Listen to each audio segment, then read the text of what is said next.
Bienvenue à vous dans cette nouvelle vidéo d'actualité auto. On se retrouve ensemble aujourd'hui pour débriefer l'actu de ces dernières 24 heures avec aujourd'hui pas mal de sujets qui concernent Renault de près ou de loin. On va déjà parler du PDG de Renault qui supplie la Commission européenne d'enfin voir la réalité en face et de flexibiliser la transition vers le tout électrique sous peine de voir certaines marques comme Renault disparaître. On va également parler du nouveau moteur dévoilé par Renault, nouveau moteur hybride qui garantit encore plus de puissance pour encore moins de consommation de carburant. Et puis pour terminer, on parlera de Carlos Ghosn, l'ancien directeur de Renault qui, lors d'une interview, a donné un petit peu son avis sur la marque Renault actuelle et fait quelques prédictions concernant l'avenir de la marque aux losanges qui, d'après lui, est quand même dans un sacré pétrin. Donc c'est le programme de la vidéo du jour, j'espère évidemment qu'elle vous plaira. Si c'est le cas, je compte sur vous pour le montrer en laissant un petit like, en vous abonnant bien sûr et en laissant un petit commentaire pour donner votre avis sur l'actu du jour. Mais avant d'attaquer les sujets de la vidéo du jour, sachez que celle-ci est sponsorisée par carvertical.com. Carvertical, c'est le site qui vous permet de tout apprendre sur le passé de votre prochaine voiture. En entrant simplement sa plaque d'immatriculation ou son numéro de série, obtenez tout un tas d'informations et de détails sur ce qu'a vécu la voiture avant. Par exemple, grâce au recoupement des données venant de 35 pays différents, Carvertical vous permet de savoir si votre compteur kilométrique a été trafiqué. Comme sur cette BMW série 6 qui est mystérieusement passée de 211 000 km à 171 000. Mais vous pourrez également savoir si votre prochaine voiture a vécu des catastrophes naturelles, comme cette Mazda 6 inondée en 2022. Vous pourrez également savoir s'il a été endommagé avec photos d'expertise à l'appui et estimation du coût des réparations, ou encore savoir si elle a été volée comme cette 308 retrouvée en Hongrie. Vous l'avez compris, les rapports sont ultra complets et ultra détaillés. Le lien du site carvertical.com sera sous cette vidéo en description et en top commentaire, et si vous commandez avec le code EKI, vous profitez de 20% de réduction sur votre panier. En sachant qu'en plus, si Carvertical ne trouve rien sur votre voiture, vous êtes remboursé. Merci bien sûr d'avance à ceux qui iront jeter un coup d'œil, puisqu'évidemment ça soutient ma chaîne, ainsi que les vidéos que je vous propose.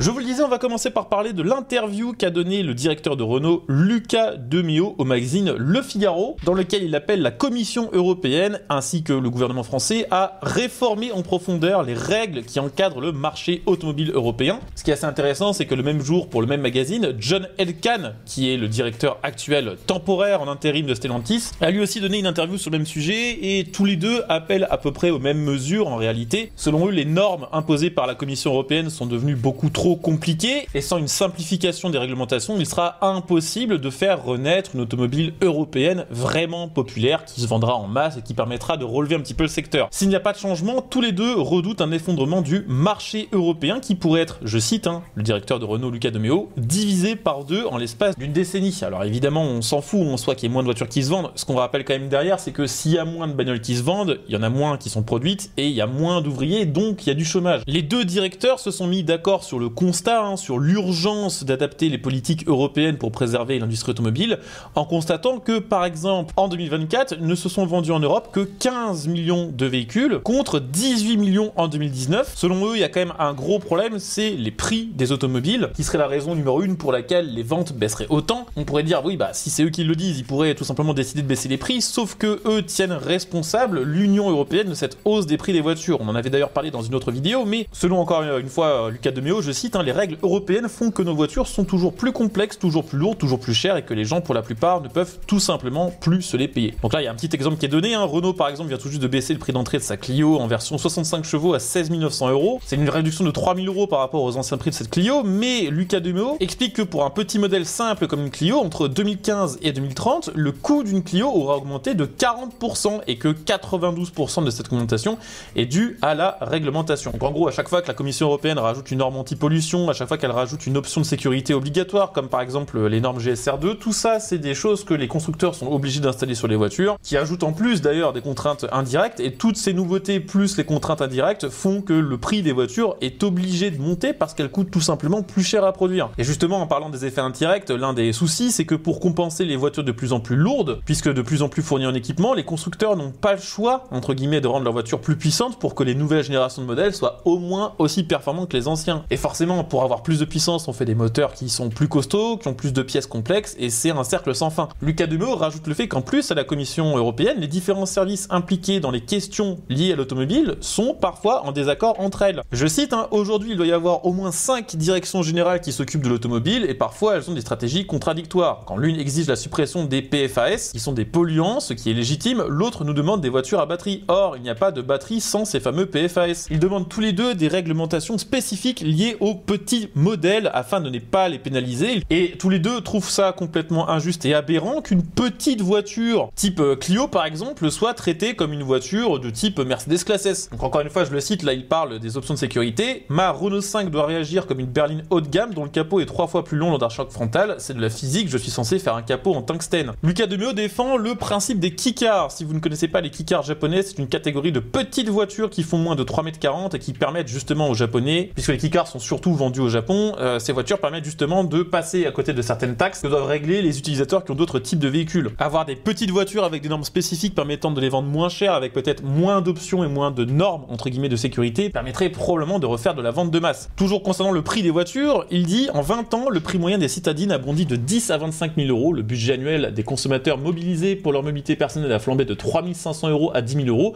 Comme dans le même temps, le salaire moyen n'a progressé que de 37%, alors que là on parle de valeurs qui ont doublé ou triplé, forcément les classes moyennes se détournent de l'automobile. Ensuite, il attaque la voiture électrique, expliquant que c'est un fait. Rouler tous les jours dans une voiture électrique qui pèse 2,5 tonnes est un contresens écologique. Et ça, je pense qu'il n'y a personne qui pourra vraiment lui donner tort. Rouler dans des voitures électriques telles qu'elles sont conçues actuellement, avec des puissances démesurées, avec des poids souvent plus lourds de 500-600 kg que leur équivalent thermique, même si elles ne consomment pas d'essence, elles rejettent plus de particules de pneus, plus de particules de frein. Et pour des petites bagnoles qui vont être utilisées que pour aller au boulot, il y a de fortes chances qu'elles n'atteignent jamais le kilométrage nécessaire pour pouvoir être considérées comme plus vertueuses qu'un équivalent thermique. Il rappelle également que le passage de la norme Euro 3 à la norme Euro 6 pour les voitures thermiques ont fait plus pour le climat que celui de l'Euro 6, c'est-à-dire l'euro actuel, à la voiture électrique. Et que remplacer la totalité des volumes actuels par de l'électrique dans ces conditions ne sera clairement jamais possible. Donc que ce soit du côté de John Elkann ou du côté du directeur de Renault, on appelle le gouvernement et la Commission européenne à un sursaut industriel en s'appuyant sur les 4 piliers de l'automobile européenne, c'est-à-dire la France, l'Allemagne, l'Italie et l'Espagne. Faut rappeler quand même au passage que la Commission européenne et l'Union européenne de manière générale est probablement la seule région où on délaisse autant l'industrie automobile et où on cherche si peu à la protéger. On rappelle que les Chinois font tout ce qu'ils peuvent pour remplacer justement partout dans le monde les voitures thermiques par leurs voitures électriques avec leurs batteries et leurs constructeurs. On a de côté Donald Trump qui fait ce qu'il peut pour essayer de limiter justement l'arrivée des voitures européennes et chinoises et essayer de remettre en avant le thermique pour relancer une partie des marques américaines. Et puis nous en Europe, qu'est-ce qu'on fait? On rajoute toujours plus de normes, ce qui fait que les constructeurs qui vendent des biens aux États-Unis peuvent plus parce que de toute façon ils sont taxés et parce qu'on les oblige à produire des bagnoles que de toute façon les Américains n'achèteront jamais. D'ailleurs, les Européens ne les achètent déjà pas parce qu'elles ne correspondent plus à leurs demandes. Et on rajoute des normes pour faire des voitures de plus en plus vertueuses, de plus en plus sécures, dans une région du monde où l'énergie coûte super cher, où les voitures peuvent tout simplement pas rivaliser en termes de tarifs avec ce qui est produit par exemple en Asie. Et on réagit pas, on laisse les choses faire, on attend, on voit l'industrie automobile européenne qui meurt jour après jour et rien ne change. Et c'est complètement par idéologie, ce qui est quand même assez incroyable.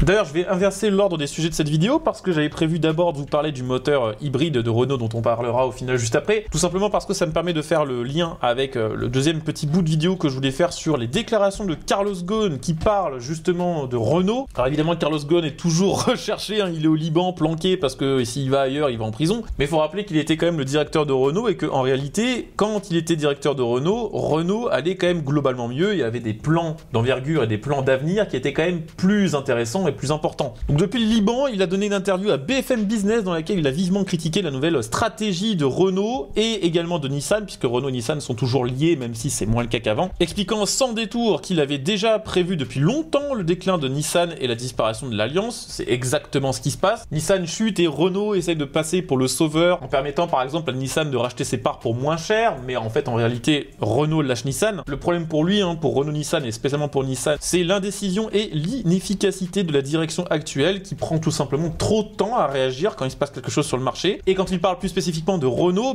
il n'est pas non plus tendre, puisqu'il dit que le constructeur français est retombé dans son statut d'avant 1999, que effectivement Renault n'est pas mal géré, mais que ce n'est plus une marque qui a une envergure internationale comme ça a pu être le cas avant, et que Renault est absent maintenant des États-Unis, bon ça a toujours été un peu le cas, mais aussi maintenant de la Chine. Et c'est un problème parce que ça souligne quand même l'érosion de l'influence de la marque au niveau mondial. Il estime que Renault traverse une phase de grande précarité pendant laquelle elle manque tout simplement de moyens pour concrétiser ses ambitions globales et invite Renault à se réinventer, notamment en liant plus de partenariats avec des marques par exemple chinoises comme Geely pour redonner de l'élan aux constructeurs. On rappelle que Renault avec Geely a fondé Horse et que Horse vient de dévoiler tout un tas de nouveaux moteurs, y compris des nouveaux moteurs thermiques et y compris des nouvelles solutions permettant en fait d'hybrider une voiture qui pourtant a été prévue pour être une voiture 100% électrique, permettant par exemple, on peut l'imaginer, de rendre une R5 électrique hybridée. Donc pour résumer ce que pense Carlos Ghosn de la marque Renault, c'est une marque qui est bien gérée au niveau national, mais qui n'a plus ni l'ambition ni les moyens de devenir une marque dépassant les frontières européennes.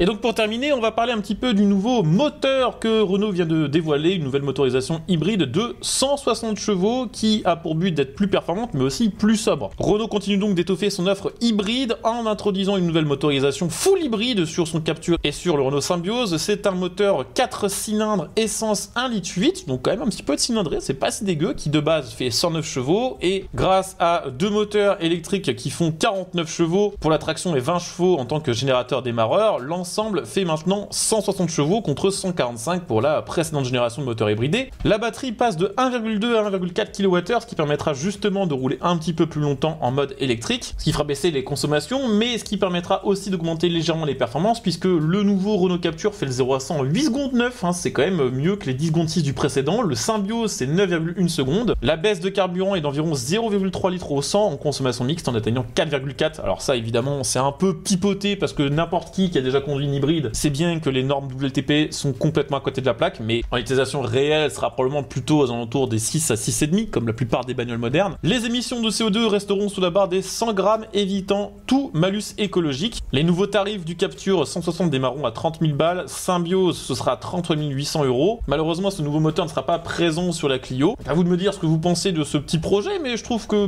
d'avoir un moteur avec un petit peu de cylindrée c'est toujours rassurant quand on voit tous les problèmes qui touchent les moteurs qui ont une cylindrée on va dire inférieure à 1,5 litre. Il y a plus de puissance, des meilleures performances, une meilleure consommation et puis surtout ça montre que Renault a continué d'investir dans les moteurs thermiques là où certains de ses concurrents, suivez mon regard mais vous savez très bien de qui je parle, refusent de changer leur bloc essence et préfèrent essuyer une baisse des ventes liée à leurs problèmes de fiabilité. Donc voilà, c'était l'actu du jour, beaucoup de Renault. Bon demain on parlera un petit peu d'une autre marque si tout se passe bien. J'espère en tout cas que cette vidéo vous aura plu, c'est le cas, je compte sur vous pour le montrer, comme d'hab en laissant un like, en vous abonnant, en commentant et bien sûr aussi en checkant les liens de soutien de la chaîne, notamment le sponsor de la vidéo du jour, carvertical.com.